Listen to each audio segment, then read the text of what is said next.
एक दिन भगवान उदास होना बैठ गए। रुक्मिणी जी ने पूछा क्यों उदास है? कहा कुछ नहीं। कहा कोई बात तो है? कार देवी मेरी उदासी का कारण कोई और नहीं है, केवल आप हैं।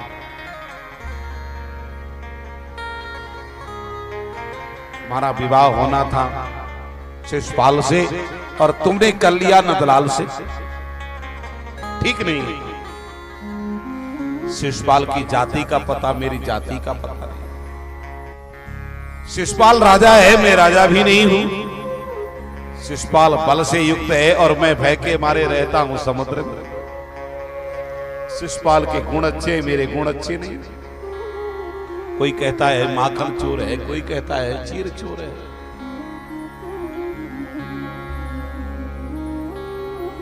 देवी अभी कुछ बिगड़ा नहीं है, अगर तुम चाहो तो मैं तुम्हारा विवाह शिशुपाल से करा दूं।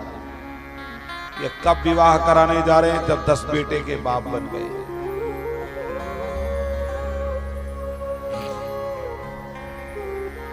रुक्मिणी जी ने सोचा कि वास्तव में मेरा विवाह भगवान कराना चाहते हैं।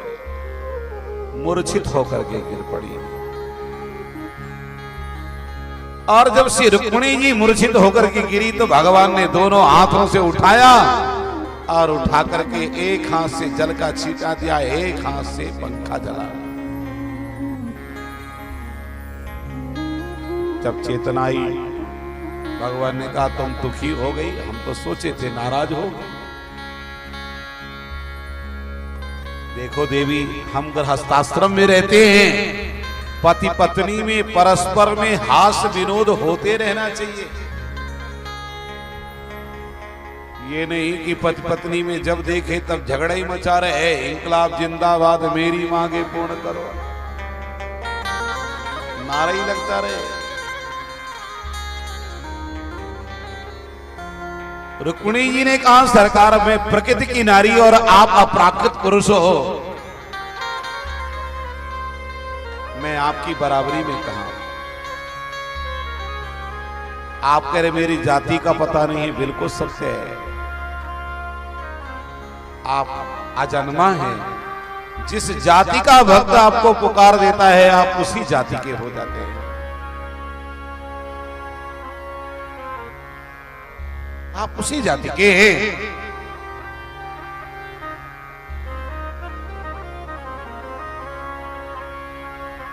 तो आपके विषय में क्या कहना? भगवान ने कहा देवी, आज मैंने जाना कि तुम परम विदुषी हो। अब इधर रुक्मी ने विचार किया कि मैं अपने नातिन का विवाह रुक्मिणी के नाती अनिरुद्ध से कर दूं, जिससे मेरी बहन रुक्मिणी प्रसन्न हो जाए। एक दिन जुए का खेल प्रारंभ हुआ। विजय बलदाऊ जी की हुई और रुक्मी ने कहा मेरी विजय हो रही है। आकाशवाणी ने कहा रुक्मी, जब विजय बलदाऊ जी की हो रही है तो अपनी विजय क्यों मना रहा है?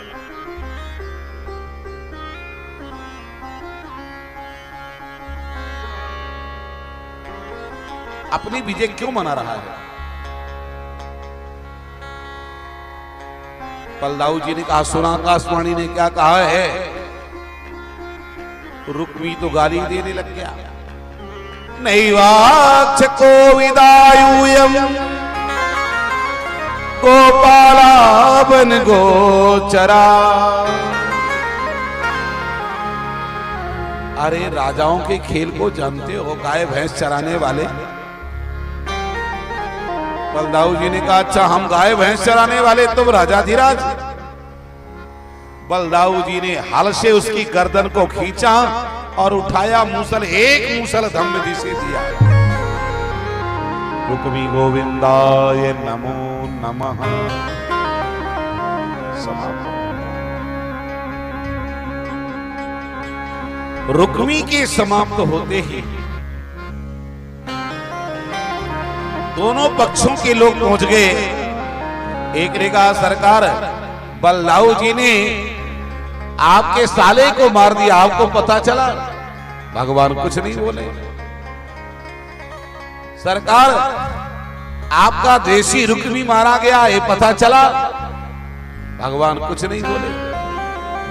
शुक्राचार्य से परीक्षित जी ने पूछा ये बोल क्यों नहीं रहे हैं? कहा इसलिए नहीं बोल रहे हैं कि सोच रहे हैं अगर रुक्मिणी का पक्ष लेकर के बोलता हूं तो बलदाऊ नाराज हो जाएगा, बलदाऊ का पक्ष लेता हूं तो रुक्मिणी नाराज हो जाएगी। तो ऐसे समय में मौन हो जाना ही ज्यादा ठीक है, इसलिए भगवान मौन बन गए। अब एक दिन वाणासुर की कन्या उषा अपने कक्ष में शयन कर रही थी। देखा क्या मेरे पास कोई एक पुरुष आया है, उस पुरुष से संयोग हुआ है।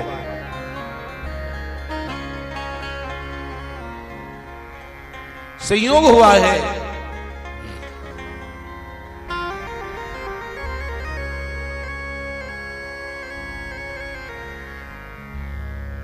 अब निद्रा टूटी तो पुरुष गायब हो गया, रोने लग गई। सखी ने पूछा क्यों रो रही हो? उसने कारण बताया। अब चित्रलेखा नाम की सखी ने सुंदर चित्र बनाया तो अनिरुद्ध का बना। अनिरुद्ध के चित्र को देख करके मन विस्मित से भर गई, नीचे की ओर मुंह करके मुस्कुराने लग गई। समझ लिया कि इसका मन हरण यही है, इसी ने चित्त को चुराया है। सोते हुए अनिरुद्ध को उठाया और सीधे बाणासुर की कन्या के यहां पहुंचा दिया। एक दिन दोनों वार्ता कर रहे थे, अचानक बड़े जोरों से हंस पड़े। हंसने की आवाज सेवकों के कान में पड़ी और सेवकों ने जाकर के महाराज से शिकायत कर दिया, बाणासुर से। महाराज कन्याया कुलदूषणम, आपकी कन्या के लक्षण विलक्षण हो गए हैं, कुल को दूषित करने वाली बन गई है। बाणासुर ने चारों तरफ से घेरा डलवा दिया। अनिरुद्ध बंदी खाने में आ गए। अब नारद जी ने उठाया वीणा और सीधे भगवान के पास सूचना करी। श्रीमन नारायण नारायण नारायण नारायण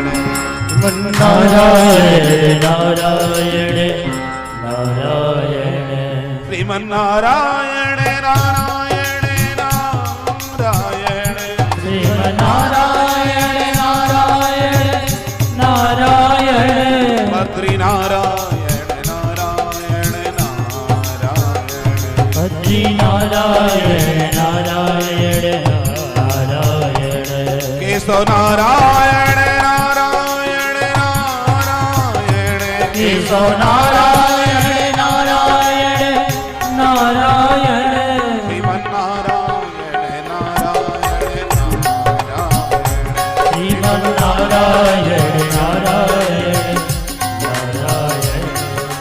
नारायण नारायण नारायण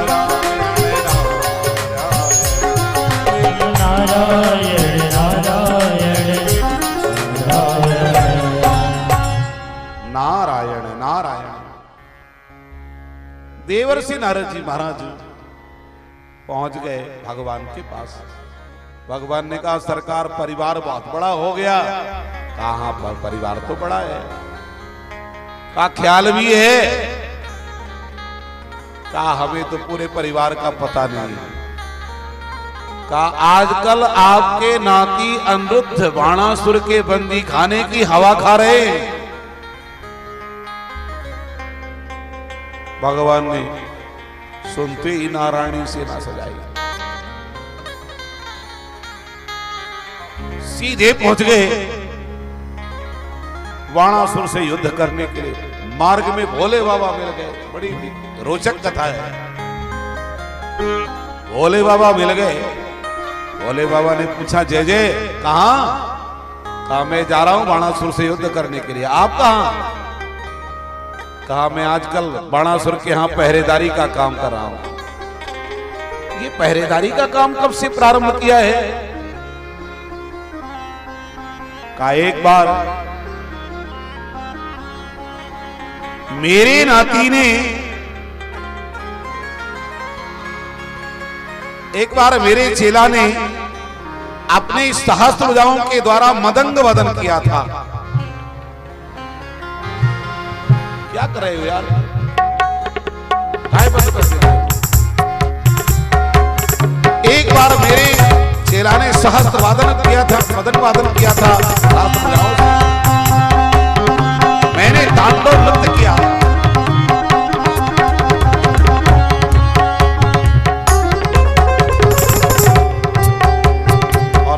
हो गया। मैंने कहा परम द्रोही वरदान मांगो। कहा महाराज मेरे बाबा के दरवाजे में वामन भगवान पहरेदारी करते हैं और आप मेरे दरवाजे में पहरेदारी करें, यही मैं कहना चाहता हूं। आप मेरे दरवाजे में पहरेदारी करें। तो आजकल मैं पहरेदारी के काम में लगाओ। आपको युद्ध करना है तो सबसे पहले मुझसे करें। भगवान ने कहा तो फिर आ जाओ, हो जाए तो हाथ।